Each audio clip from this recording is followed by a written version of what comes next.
everyone, cabbage rice. Gawin po natin itong yang chow style.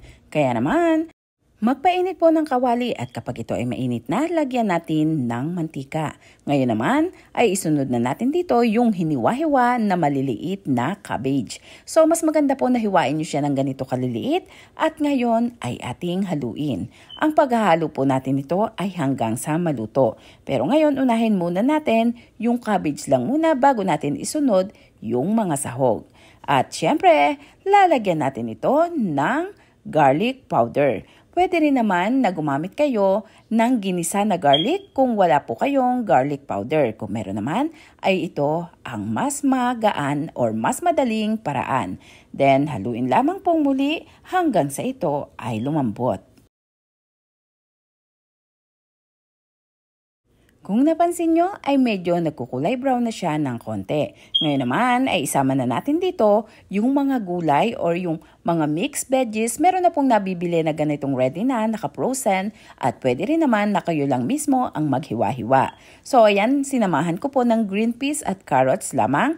Pero pwede pa po kayong magdagdag ng kahit anong gusto nyong isahog, katulad ng mais. Pwede nyo rin pong lagyan ng ham o kaya naman ay ng hipon. So ayan, hahaluin lamang po natin ito hanggang sa ito ay lumambot or hanggang sa ito ay maluto.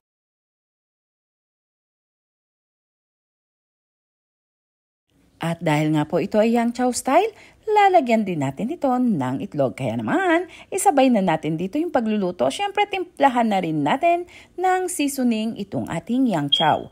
Pwede din kayong gumamit ng patis dito pero I suggest na mas masarap ang seasoning. So, ayan, pinapainit naman din po natin yung kawali para sa pagpiprituhan natin ng itlog. Gumamit lamang po ako dito ng 3 piraso ng itlog, pero pwede kayong magdagdag at pwede nyo rin pong bawasan.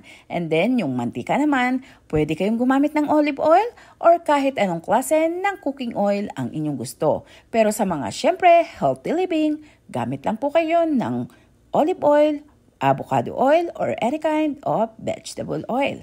So, ayan, hintay-hintayin na rin po natin yung itlog. At ang pagluluto naman sa itlog, scramble lamang yung ating gagawin dito. At ito na rin yung nga yung sandok na aking ginamit. Dahil ito naman ay malinis. At syempre, ang itlog ay ihahalo din naman natin dito sa ating cabbage rice. Kaya, okay na yan. Sama-sama na yan dyan.